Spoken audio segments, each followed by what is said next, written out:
Welcome to VST news. నేను మహాలక్ష్మి. ఈరోజు మనతో పాటు ఒక స్పెషల్ గెస్ట్ ఉన్నారండి. ఆయన మ్యూజిషియన్, సింగర్, యాక్టర్, ఇలా మల్టీ టాలెంటెడ్. ఆయనకి best singer of Vizag, best multi language singer award, ఇంకా బహుముఖ ప్రజ్ఞాశాలి అవార్డులు ఆయన సొంతం. రీసెంట్గా రిలీజ్ అయిన మన్యం ధీరుడు చిత్రంలో అల్లూరి సీతారామరాజుగా ప్రేక్షకులని అలరించడమే కాదు, ప్రముఖుల మన్ననలు కూడా పొందారు. ఆయనే ఆర్వీవి సత్యనారాయణ గారు. నేటి సినిమాలు పుష్ప, త్రిబులార్లతో దూసుకుపోతున్న తరుణంలో ఆయన ఒక ఫ్రీడమ్ ఫైటర్ అయిన అల్లూరి సీతారామరాజు గారి పాత్రలో నటించడం, ఆ తరహా కథని ఎంచుకోవడం వెనుక ఆంతర్యం ఏంటో వారిని అడిగి తెలుసుకుందాం. నమస్తే సార్. నమస్కారం అండి. మీరు అంటే డేట్ చేశారనే చెప్పాలి. ఈ రోజుల్లో ఒక ఫ్రీడమ్ ఫైటర్ గురించి ఇప్పటి యూత్కి మీరు తెలియజెప్పాలనే కొత్త తరహా ఆలోచన. ఎందుకంటే ఎప్పుడో కృష్ణ గారు తీసిన అల్లూరి సీతారామరాజుని అయితే జనాలకి అప్పటి వాళ్ళకి తెలుసు, కానీ నేటి యువతకి అంతగా తెలియకపోవచ్చు. అసలు ఈ సినిమా తీయడం వెనుక నేపథ్యం ఏంటి, ఏం చెప్పాలని ఈ సినిమాని తీశారు? అంటే ఈ సినిమా అల్లూరి సీతారామరాజు గారు లాంటి ఒక మహా పోరాట యోధుని యొక్క చరిత్ర నేటి యువత తప్పకుండా తెలుసుకోవాల్సినటువంటి బాధ్యతగా తెలుసుకోవాలండి విషయం. ఎన్నో రంగాల్లో నిష్ణాతులవుతూ ఉన్నత విద్యలను అభ్యసిస్తూ చక్కటి జీవిత మనుగడలో సాగిపోతూ జీవితాన్ని సాగిస్తున్నటువంటి ప్రతి మనిషి కూడా అసలు మన పూర్వీకులు మన దేశం కోసం ఏం చేశారు, మనము చేయవలసినవి ఏంటి, మన బాధ్యతలు కూడా కొన్ని ఉన్నాయి కదా, స్వాతంత్రం సంపాదించవలసినటువంటి అవసరం మనకు లేకపోయినా దాన్ని ఏ రకంగా పరిరక్షించుకోవాలి, దాన్ని 100% ఎలా న్యాయం చేయాలి అనేటువంటి విషయాల్లో నేటి యువత ఉండాలి అనే ఉద్దేశంతో నేను ఈ సినిమాని తీయడం జరిగిందండి. అంటే ఇది మీకు ఫస్ట్ మూవీ? ఫస్ట్ మూవీనండి. సింగర్గా చాలా సాంగ్స్, మెయిన్గా హిందీ సాంగ్స్ మీరు పాడుతూ ఉంటే మేము చూసాం, కొన్ని వినసొంపుగా ఉంటాయి. అంటే ఇంత టాలెంట్ ఎట్లా వచ్చిందంటారు? చిన్నప్పటి నుంచి మీరు ఆసక్తా ఏంటి అసలు? అంటే అది నా తల్లిదండ్రుల యొక్క ఆశీర్వాదం, బ్లెస్సింగ్. వాళ్ళ కడుపును పుట్టినందుకు నేను రుణపడి ఉన్నానండి. మరి మా నాన్నగారు టీచర్గా పనిచేస్తూ దుర్యోధనుడు, రావణాసురుడు, సత్యహరిశ్చంద్రుడు, శిశుపాలుడు ఇలాంటి విలన్ రోల్స్, పద్య నాటకాలు వేస్తూ ఉండేవారు. ఆ రోజుల్లో ఆయన టీచర్గా పనిచేస్తూ ఆయన యొక్క ప్రవృత్తిగా ఇది ఉంటూ ఉండేది. నేను చిన్నప్పుడు ఆయన ఎన్నో నాటకాలని, స్టేజ్ షోస్ చూస్తూ ఉండేవాడిని. అయితే నాన్నగారు నాకు సంగీతం నేర్పించారు చిన్నప్పుడు. హార్మోనియం మాస్టర్ ఇంటికి వచ్చి నేర్పించేవారు మా పిల్లలందరికీ, మాకు, మా అక్క, అన్నగారికి అందరికీ నేర్పించారు. ఏంటి సార్ సంగీతంలో? కర్ణాటక ఇట్లా రకాలు ఉంటాయి కదా? హార్మోనియం కర్ణాటక నేర్పించారు. కొంతవరకు అప్పుడు నేర్చుకుని చదువు మూలంగా మరి దాని మధ్యలో ఆపడం జరిగింది. కొంతవరకు నేర్చుకున్నాం చిన్నప్పుడు. తర్వాత పెళ్ళయిన తర్వాత మళ్ళీ ఎందుకో నేర్చుకోవాలనేటువంటి తృష్ణ ఎక్కువయ్యి మళ్ళీ గిటార్ అభ్యసించి గిటార్ బాగా నేర్చుకుని ఆల్ ఇండియా రేడియోలో ఒక ఆర్టిస్ట్గా, బ్యాక్గ్రౌండ్ ఆర్టిస్ట్గా కూడా ఛానల్ వర్క్ చేశాను. తర్వాత అందరి కోరిక మేరకు, అంటే నా వాయిస్ బాగుంది అదేనా అందరూ అన్న మీద నేను సాంగ్స్ ప్రాక్టీస్ చేస్తూ హిందీ, తమిళ్, బెంగాలీ, తెలుగు అలాగా వివిధ మల్టీ లాంగ్వేజెస్ పాటలు పాడుతూ ప్రపంచంలో ఉన్నటువంటి ప్రవాస భారతీయులకి, ఇండియన్ అసోసియేషన్స్, నేవీ, ఆర్మీ ఇలాగా వేరే ప్రాంతాల నుంచి వచ్చిన వాళ్ళందరినీ అలరిస్తూ జీవనయానం చేస్తున్న సమయంలో కొంతమంది స్టేజ్ దగ్గరికి వచ్చి మీరు అల్లూరి సీతారామరాజు లాగా ఉన్నారు, మీరు చేస్తే బాగుంటుందని నాటకాలకు సంబంధించినటువంటి అభిమానులు కొంతమంది ప్రోత్సహించిన మేరకు నేను ఈ సినిమా తీయాలనేటువంటి నిర్ణయానికి వచ్చాను. తర్వాత ఈ సినిమా ప్రత్యేకంగా యువత చూడలేదు అని నా సర్వేలో తెలిసింది. యూత్ కృష్ణ గారు తీసిన సినిమా, అద్భుతమైన సినిమా తీశారండి అప్పుడు కృష్ణ గారు, నా భూతో నా భవిష్యత్తు. అలాంటి సినిమా మళ్ళీ ఎవరు నిర్మించడం చాలా కష్టమైనటువంటి విషయం. అది ఆ రోజుల్లో అంత బాగా తీశారు. కానీ ఆ సినిమాని ఇప్పుడున్నటువంటి వాళ్ళంతా ఇంచుమించు 40+, 30+ కూడా తక్కువే, 40+ వాళ్ళు మాత్రమే చూశారు ఆ సినిమాని. ఎందుకంటే ఆ సినిమా అప్పటి కాలం టెక్నాలజీ, అప్పటి కెమెరాసు, అప్పటి దీని మీద కాస్త క్లారిటీ కూడా తక్కువ ఉంటూ ఉంటుంది. మోడర్న్ సినిమా టెక్నాలజీలో మోడర్న్ కాదు, కానీ సినిమా చాలా గొప్ప సినిమా. అయితే మరి ఆ సినిమాని ఇప్పుడు యువత ఒకసారి చూస్తే బాగుంటుందని స్వాతంత్ర దినోత్సవానికి కానీ ఏదైనా ఒక సందర్భంలో అల్లూరి సీతారామరాజు గారి జయంతి, వర్ధంతి ఇలాంటి సందర్భాల్లో కూడా యువత చూడటం లేదన్న సినిమాని. అడిగాను, నేను చాలా మందిని అడిగాను, సీతారామరాజు గారి గురించి మీకు ఎంతవరకు తెలుసు అంటే, అల్లూరి సీతారామరాజు గారు ఆ గ్రేట్ ఫ్రీడమ్ ఫైటర్ అంటున్నారంట. సింపుల్గా ఒకటే వాడు. అతని జీవితం గురించి ఎలా కష్టపడ్డారు, ఎందుకు ఇలాగా తయారయ్యారు ఆయన, కేవలం 27 ఇయర్స్ వయసులోనే దేశం కోసం ప్రాణాలని అర్పించినటువంటి ఒక మహా స్వతంత్ర సమరయోధుడు. అంటే మీరు ప్రాణాలు అర్పించి అన్నారు కదా, ఇక్కడ ఒక అంటే చాలా మంది డౌట్ ఏంటంటే అల్లూరి సీతారామరాజు గారు ఇంకా బతికే ఉన్నారు, ఎక్కడో ఉన్నారు అని వింటూ ఉన్నాం మేము కొన్ని వార్తా పత్రికల్లో కానివ్వండి, మీడియా సంస్థల్లో కానీ. అది ఎంతవరకు నిజం అనుకుంటున్నారు? అంటే అది నేను చేసిన సర్వేలో సీతారామరాజు గారు చనిపోలేదు అని నాకు వచ్చిందండి ఇన్ఫర్మేషన్. సీతారామరాజు గారిని చంపడం ఎవరి వల్ల కాదు, హైలీ ఇంపాసిబుల్. ఆయన అసలు అంత ఈజీగా తల్లిదండ్రులు చనిపోయేంత ఇది కాదు అన్నట్టుగా ప్రజలు చెప్పడం జరిగింది నాకు.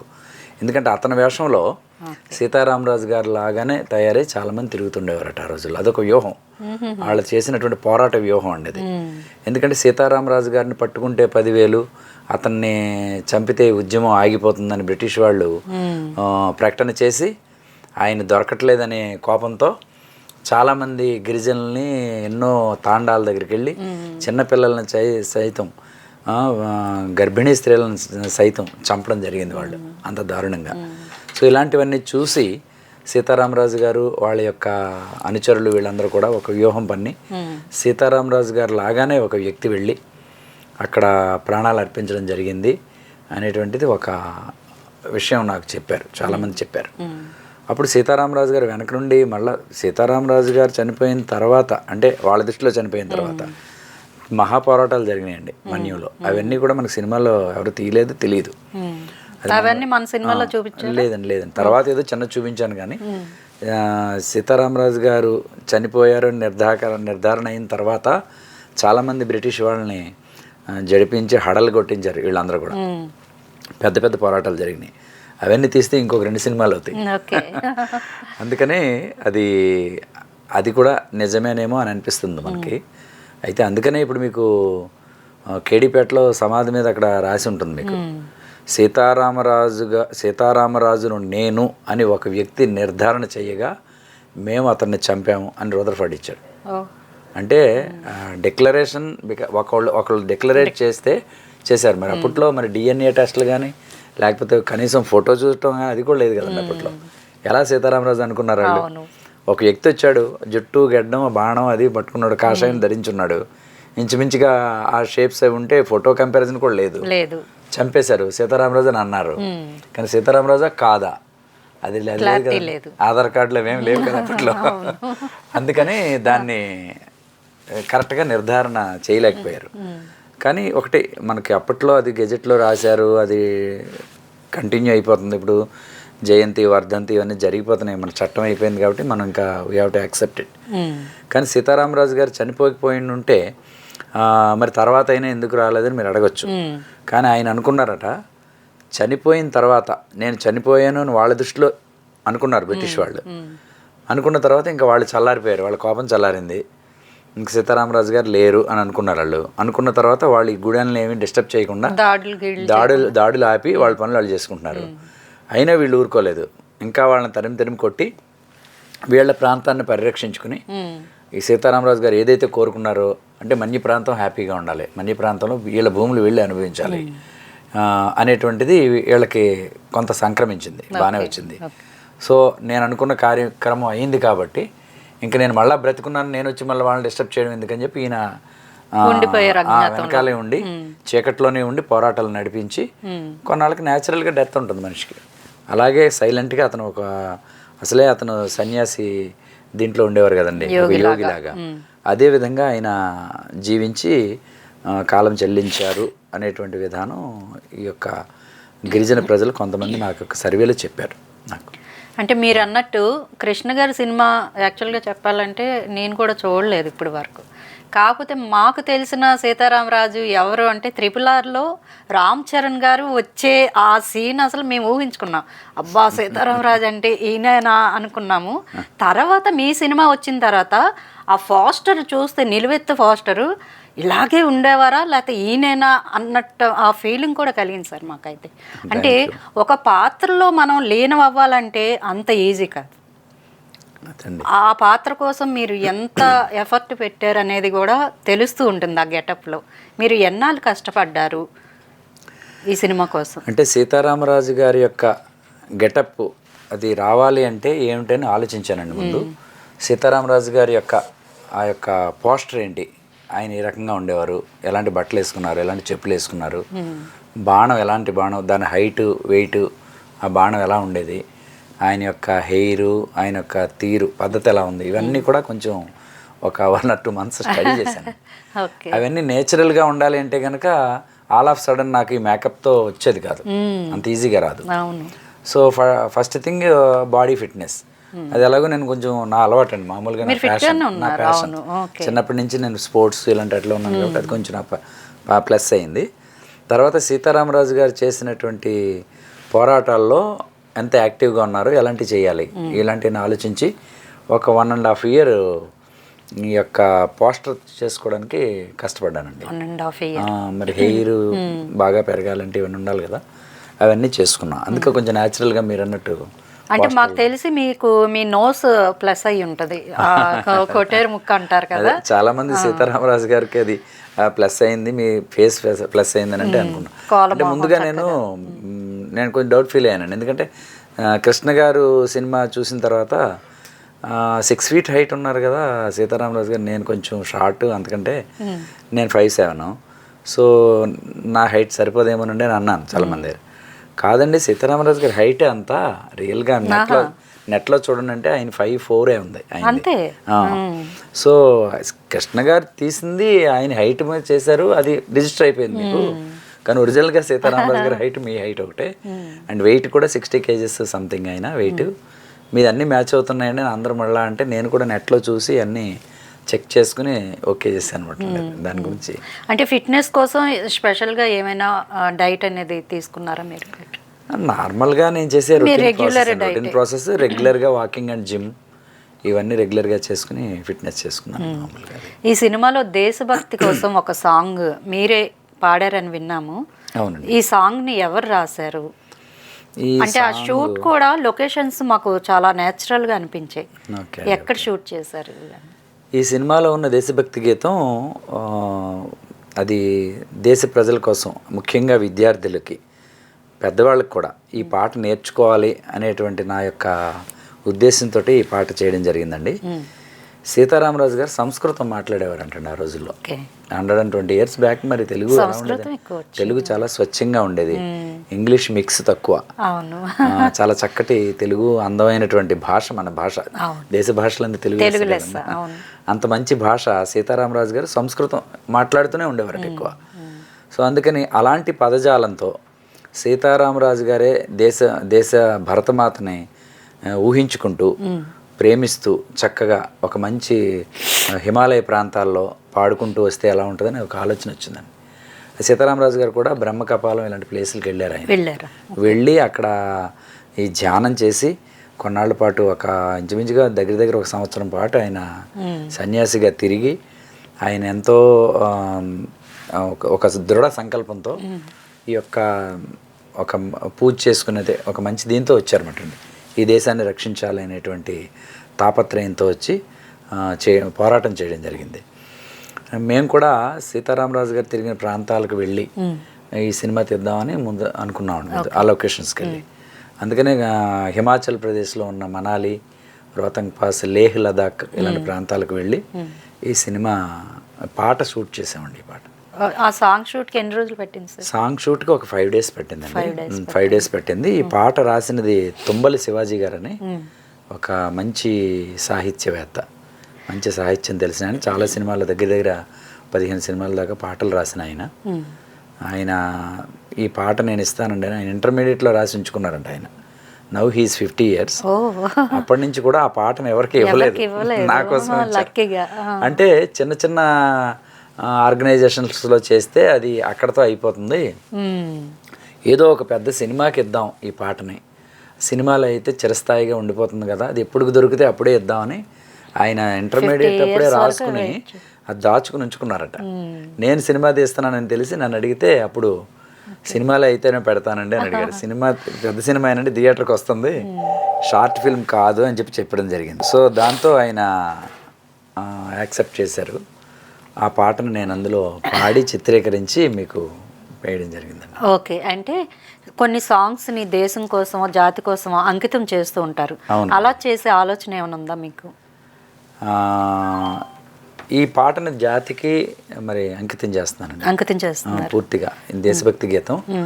ఈ పాటని ఎవరైనా పాడుకునే విధంగానే నేను కరోకే కూడా నేను యూట్యూబ్లో పెట్టాను. ఓకే, అందుకే విద్యార్థులు మన ఆగస్టు 15కి చాలా మంది పాడుకున్నారండి. మా కోసం ఒక 2 లైన్లు వినిపిస్తాను. పాడి వినిపిస్తాను అలాగే తప్పకుండా.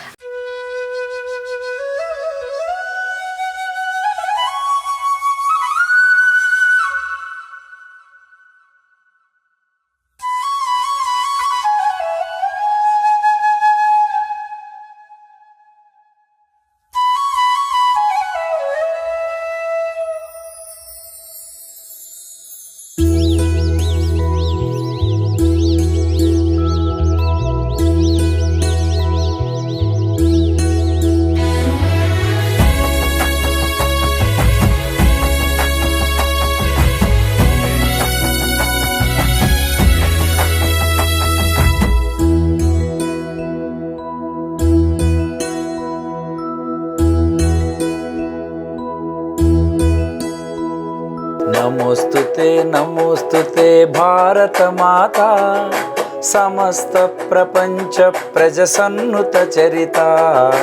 నమోస్తుతే నమోస్తుతే భారత మాత, సమస్త ప్రపంచ ప్రజ సన్నుత చరిత.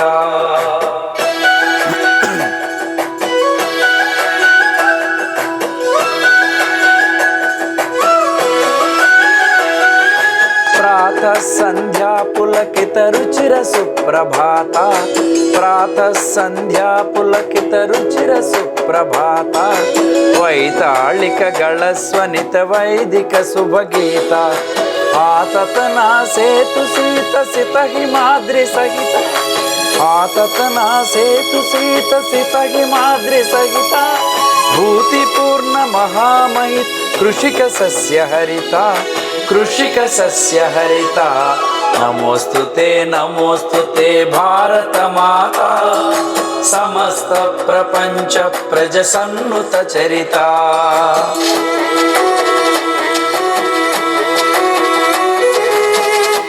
మమ్మల్ని ఏదో ఒక అద్భుత లోకంలోకి తీసుకెళ్ళిపోయారు సార్. ఆ మ్యూజిక్ కానీ అసలు మీ వాయిస్ కూడా చాలా బాగుంది.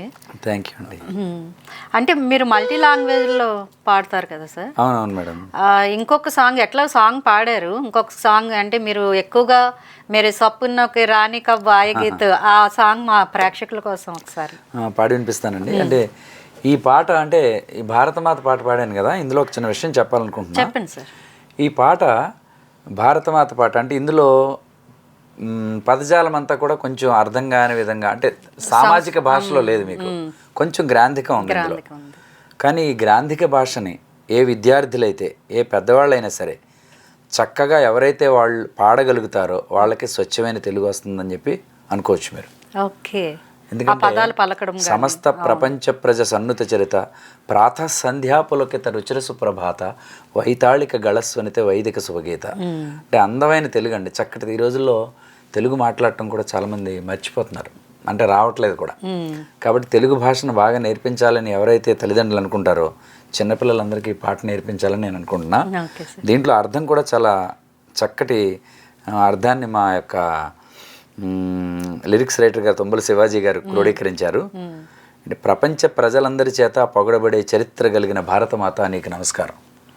నమోస్తుతే నమోస్తుతే భారతమాత అంటే ప్రాతకాల వేళ సంధ్యాకాంతులతో పులకరించే అందమైన సుప్రభాతాలు కలిగిన దానవు నీవు.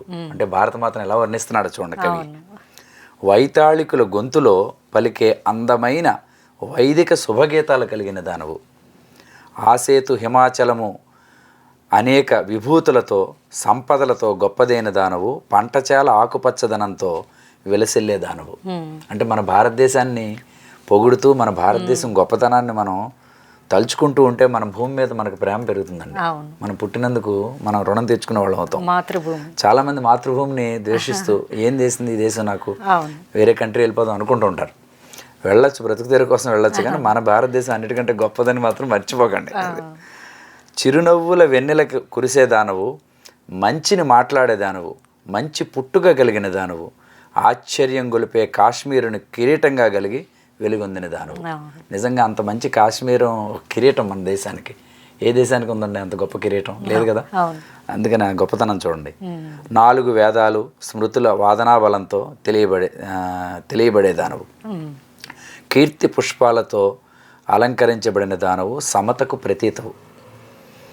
తర్వాత సకల ఖనిజాలు సంపదలతో కూడిన రత్న గర్భవు నీవు. అన్ని ఖనిజాలు, ఈవెన్ బంగారు గనులు కూడా మన ఇండియాలో ఉన్నాయి కదా. యుద్ధ విజయాలతో వెలిగిన దానవు, జీవనదులు కలిగిన దానవు, సంప్రదాయాలతో విశిష్టతను పొందే విశ్వంలోనే ఉన్నతమైన చరిత్ర కలిగిన దానవు. ఓహ మహాభారతమా. చక్కగా కూర్చబడిన సాహిత్యంతో వెలిగిన దానవు, స్వేచ్ఛా ప్రవాహినివి నీవు. ఇంత మంచి సాహిత్యంతో ఆయన ఎంతో ఫీల్ అయి రాసుకున్నట్టు చాలా ఫీల్ అయి రాశారు. ఆయన రాసిన దాన్ని నేను కూడా సంస్కృతం చదువుకున్నానండి చిన్నప్పుడు. అది నేను చాలా పులకరించిపోయి ఈ పాటని ఎక్కడ మామూలుగా చిత్రీకరించకూడదు, హిమాలయాల్లో ఆ కిరీటం అని ఎప్పుడైతే అని అన్నారో, కాశ్మీర్ కిరీటం అన్నారు కదా, ఆ కిరీటం దగ్గరికి వెళ్ళి పాడదాంలే అని చెప్పి న్యాచురల్గా అక్కడ చేసాం. చాలా బాగుంది, అద్భుతంగా. సినిమాలో కూడా అందరూ మెచ్చుకున్నారు ఈ పాటని. కేంద్ర మంత్రి కూడా మీకు ప్రశంసలు దక్కాయి కదా, అవార్డు ఇవ్వడానికి అవార్డు ఇస్తామని చెప్పారు. ఇంకా ప్రయత్నిస్తున్నామండి, భగవంతుడి దయ వల్ల. అవును సార్. ఓకే. అట్లాగే ఇప్పుడు మీరు బాణాలు కూడా మీరు స్వయంగా తయారు చేశారని చెప్పి విన్నాము. అవునండి. అంటే ఈ చిత్రానికి కావలసినటువంటి ఏ వస్తువులు కావాలో ఆ వస్తు సేకరణ అంతా కూడా ఒక 1.5 year చేసుకున్నాను. మీరే? నేనే చేసుకున్నా. మొత్తం బ్యాంబూ బుషెస్ దగ్గరికి వెళ్ళి తెచ్చుకొని కట్ చేసి, కొంచెం వ్యవసాయం ఐడియా ఉందండి చిన్నప్పటి నుంచి. వ్యవసాయం తెలుసు, చిన్నప్పుడు ఉండేది, పల్లెటూరులో ఉండేవాళ్ళం కదా, కత్తులు వీటితో పనులు తెలుసు. దాని మీద అది కొంత ఉపయోగపడ్డది. అవన్నీ తయారు చేసుకుని సొంతంగా అవన్నీ సేకరించుకున్నాం మొత్తానికి. అంటే ఇక్కడ దొరకవు కదా వైజాగ్లో, ఇది ఇండస్ట్రీ ఇక్కడ లేదు, సినిమా ఇండస్ట్రీ. హైదరాబాద్ నుంచి మళ్ళీ తెచ్చుకోవడం అన్ని కష్టం అని ఇక్కడ తయారు చేసుకున్నాం, టైం ఉంది కదా. అంటే ఇప్పుడు పాత సీతారామరాజు, అల్లూరి సీతారామరాజు స్టోరీ తీసుకుంటే అది కమర్షియల్ మూవీ, అందరికీ తెలిసిందే. దాంట్లో ఒక సాంగ్ కూడా ఉంటుంది, వస్తాడు నా రాజు, ఆయనకు ఒక ప్రేస్ ఉంటుంది.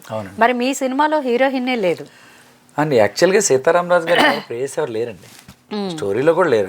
ఆయన యొక్క జీవిత చరిత్ర పాత సినిమాలో చూపించారు, అంటే అప్పుడు చూపించారు, అది కమర్షియల్ యాంగిల్ అంతే. Commercial angle. యాక్చువల్గా సీతారామరాజు గారికి ప్రేస్ ఎవరు లేరు. అంటే మేము విన్నాము సీతారామరాజు గారు అసలు పేరు రామరాజు గారు అని. మరి సీతారామరాజుగా ఎట్లా మారిందంటారు? ఎట్లా మారిందంటే రకరకాల రీజన్స్ ఉన్నాయండి. సీతారామరాజు గారి చెల్లెల పేరు కూడా సీత. ఓకే. వాళ్ళ అమ్మగారేమో సీతారామరాజు రెండరా అనేదంట ఆవిడ. ఒక్కసారి అలవాటు మీద ఏమని పిలుస్తారండి, ఇద్దరు సీతారామరాజు ఇద్దరు రెండరా అని భోజనం పిలిచేటప్పుడు ఎక్కడా సీతారామరాజులు పిలిచేది. అలాగే సీతారామరాజు అని ఆవిడే పిలిచేసేదట. గూడెంలో ప్రజలు కూడా అమ్మవారిని ఎక్కువ పూజించేవారు, సీతమ్మవారిని, రాముల వారిని. రాముడు సీత ఎక్కువ పూజించుకునేవారు. ప్రతి ఊర్లో కూడా రామాలయం లేని ఊరు లేదు కదండి మన ఇండియాలో, పూర్వం నుంచి అది మన అలవాటు అది. సో అప్పుడు గూడెంలో ఫస్ట్ ఏదైనా కొత్తగా గూడెం వెలిసింది అంటే ముందు రాముడు, సీత, లక్ష్మణుడు, ఆంజనేయ స్వామి ఏవో ప్రతిమలు పెట్టుకుని వాళ్ళు చిన్న పాక అయితే పాక, పందిరి అయితే పందిరి, రామాలయం అని ఉండేది. అక్కడ అమ్మవారిని పూజించుతూ పండగలే చేసుకునేవారు. ఈ రామరాజు గారు ఎప్పుడైతే వచ్చి వీళ్ళకి కళ్ళు మానిపించి, తర్వాత వీళ్ళకి చదువు నేర్పించి, ఆయుర్వేదం విద్య నేర్పించి, వీళ్ళకి మంచి ఒక పోరాట ఉద్యమానికి వీళ్ళని తయారు చేసుకుని, ఎన్నో 100 మంది 1000 మందిని గూడాలు తయారు చేసుకుని, ఈయన ఎప్పుడైతే అలా చేశారో వాళ్ళందరూ కూడా సీత అయినా రాముడైనా నువ్వే స్వామి మాకు, నేను సీతారామరాజుని పిలుచుకుంటామని అలా పిలుచుకున్నారు. అంతేగాని అక్కడ సీత ఎవరో ఒకళ్ళు ఉండేవారు, వాళ్ళ మూలంగా సీత చనిపోతే ఈయనకి సీతని యాడ్ చేసుకున్నారు, ఇవన్నీ కూడా వాస్తవం కాదు. అవన్నీ కూడా అప్పట్లో అది పెట్టారు, కమర్షియల్ యాంగిల్ అంతే. కృష్ణ గారు అది సినిమా తీసినప్పుడు అలా చేయడం జరిగింది. ఫస్ట్ సినిమాతోనే మీకు ఎన్నో మంచి ప్రశంసలు వచ్చాయి, ఎలా ఫీల్ అవుతున్నారు సార్? చాలా ఆనందంగా ఉందండి. నాకు వచ్చిన ప్రశంసల కంటే ముఖ్యం ప్రజలు ఈ సినిమా చూసి సినిమాలో ఉన్న మంచి విషయాలను గమనించుకుని ఆ మంచి విషయాలను యువత ఇన్స్పిరేషన్గా తీసుకుని ఈ దేశ ప్రగతికి ఈ దేశంలో ఉన్నటువంటి చెడుని నిర్మూలన కోసం ప్రయత్నించినట్లయితే అది నేను చేసిన సినిమాకి అర్థం ఉందని చెప్పి నేను భావిస్తున్నాను. అంటే మనకి తెలుసు గాంధీ గారు హింసకి ఎప్పుడు వెళ్ళేవారు కాదు, అహింస ద్వారానే ఆయన ఇట్లా చేసేవారు. మరి మనం అల్లూరి సీతారామరాజు గారిని ఏ విధంగా తీసుకోవచ్చు? నేటి యువతకి ఆయన ద్వారా మనం చెప్పే అంశాలు ఏంటంటారు అసలు? అంటే గాంధీ గారు ఒక మార్గం అండి, సీతారామరాజు గారు ఒక మార్గం, అలాగే సుభాష్ చంద్రబోస్ గారు, మన భగత్ సింగ్, వీళ్ళందరూ ఒక మార్గం. వీళ్ళందరూ ఫైర్ బ్రాండ్స్. అంటే ఇప్పుడు మన సమాజంలో కొంతమంది చూస్తూ ఉంటాం మనం. ఇప్పుడు గాంధీ గారి లాగా పోలీస్ డిపార్ట్మెంట్ ఉందనుకోండి, మనకి రక్షణ ఎక్కడ ఉంటుంది చెప్పండి? ఉండదు. పోలీస్ డిపార్ట్మెంట్ ఎలా ఉంటుంది? పోలీస్ డిపార్ట్మెంట్ అంతా కూడా సీతారామరాజు గారి బ్యాచ్ అంటాను నేను. తిరగబడాల్సిన చోట దొంగోడు ఉన్నాడు, ఏదో దొంగతనం చేస్తున్నాడు, పోలీస్ 3rd డిగ్రీ చేస్తాడు. 3rd degree is nothing but Sitaramaraju గారి యొక్క యాక్షన్. అది అంతే, డిపార్ట్మెంట్ అంతే. ఇప్పుడు మన మిలిటరీ ఉంది, ఆర్మీ మిలిటరీ అంతా ఉంది, బార్డర్లో ఉన్నారు వాళ్ళు. శత్రువు వచ్చాడంటే ఏం చేస్తారండి? ముందు వీళ్ళని చంపితే వాళ్ళని చంపుతారు, ఎదురుదాడి చేస్తారు. అంటే ఏంటంటే అక్కడ చేస్తున్నది తప్పు కాదు, అది ధర్మయుద్ధం, ధర్మాన్ని రక్షించడం కోసం చేసే హింస. ఇప్పుడు మన గాంధీ గారు చెప్పింది ఏంటంటే అహింస పరమో ధర్మ అని చెప్పారు. అది ఎక్కడి నుంచి వచ్చిందండి? మహాభారతంలో శ్రీకృష్ణుడు చెప్పింది. శ్రీకృష్ణ భగవాన్ చెప్పింది అహింస పరమో ధర్మ. అయిపోలేదండి, తర్వాత ఉంది ధర్మహింస తథైవచ, అది కూడా చెప్పారు. అహింస అర్జునుడికి చెప్పడం ఏంటంటే అహింస మంచిదే, నువ్వు హింస చేయవు, అందరూ నా వాళ్ళు దాయాదులు, నేనేం చేయనని ఆయన అస్త్ర సన్యాసం చేసి నేను యుద్ధమే చేయను అన్నాడు ఆయన. తర్వాత అది కూడా చెప్పి నాయన అహింస మానవుని యొక్క పరమ ధర్మము నిజమే, కానీ ధర్మాన్ని రక్షించడం కోసం చేయు హింస అంతకంటే ప్రశస్తమైనది. మరి ధర్మాన్ని రక్షించడం కోసం ఈ జన్మలో నేను శ్రీకృష్ణుడిని, పోయిన జన్మలో నేను శ్రీరామచంద్రుడు. అప్పుడు ఆయన చేసినటువంటిదంతా హింసే. ఎలాంటి హింస అండి అది? ప్రజల్ని ధర్మాన్ని రక్షించడం కోసం. ఒక స్త్రీని చెరబట్టిన వాడిని చంపకపోతే ఎలా అవుద్దండి? వాడిని చంపాలి, అలాంటి వాడిని చంపితే ఇంకోటి రాడు. అది సీతారామరాజు గారి యొక్క ఇది. ఆయన పేరులోనే ఉంది రాముడు. అది అందుకని సీతారామరాజు గారు లాంటి మహానుభావులు ప్రాణాలు అర్పించి ధర్మయుద్ధం చేశారు వాళ్ళు, ధర్మాన్ని రక్షించడం కోసం. అయితే ధర్మాన్ని రక్షించేటువంటి హింస అందరికీ సాధ్యం కాదు. ధర్మ అధర్మ విచక్షణ జ్ఞానం తెలియాలి. ఏది ధర్మము ఏది అధర్మము తెలుసుకున్నవాడే ఆ హింస చేయాలి. కానీ ఎవడు పడితే హింస చేస్తే ధర్మాన్ని కూడా అధర్మం అనుకుని హింస చేస్తే మళ్ళీ అది రివర్స్ అయిపోతుంది. సో అందుకని గాంధీ గారు ఏంటంటే ముందు శాంతి నెలకొల్పిన తర్వాత ఎలాగో చేయాల్సిన హింస అంతా వీళ్ళు చేశారు, ఈ శాంతి మార్గంలో సాధిద్దామని చెప్పి మహాత్ముడయ్యి ఆయన స్వాతంత్రం సంపాదించడంలో ప్రధాన పాత్ర వహించారు. కానీ వాళ్ళకంటే ముఖ్యం వీళ్ళందరూ చేసినటువంటి పోరాటం మూలంగా అది సాధ్యమైందని నేను నమ్ముతున్నాను. నెక్స్ట్ ఏమైనా మూవీ ప్లాన్స్ ఉన్నాయా సార్? అంటే ప్రస్తుతానికైతే ఏమనుకోలేదండి. కొంతమంది అడుగుతున్నారు, కానీ ఈ సినిమాని అందరూ ఆదరించారు, అభిమానించారు. అందరూ ఈ మార్గంలో పిల్లలందరూ కూడా ఇలాంటి సినిమాలు చూసి సినిమాలో ఉన్నటువంటి కంటెంట్ని అర్థం చేసుకుని సీతారామరాజు గారి లాగా ఒక మంచి మార్గంలో మనం కూడా ఉండాలి, సమాజంలో ఉండేటువంటి చెడు ఉన్నటువంటి సమాజాన్ని ఉద్ధరించాలి అనే ఉద్దేశంతో అందరూ అనుకున్నట్లయితే సమాజంలో ఘోరాలు నేరాలు జరగకుండా ఉంటాయని నా యొక్క అభిప్రాయం. ఈరోజు మీ విలువైన టయాన్ని మా కోసం వచ్చి విఎస్టీ స్టూడియోలో మీరు చాలా సమయాన్ని గడిపినందుకు thank you very much sir.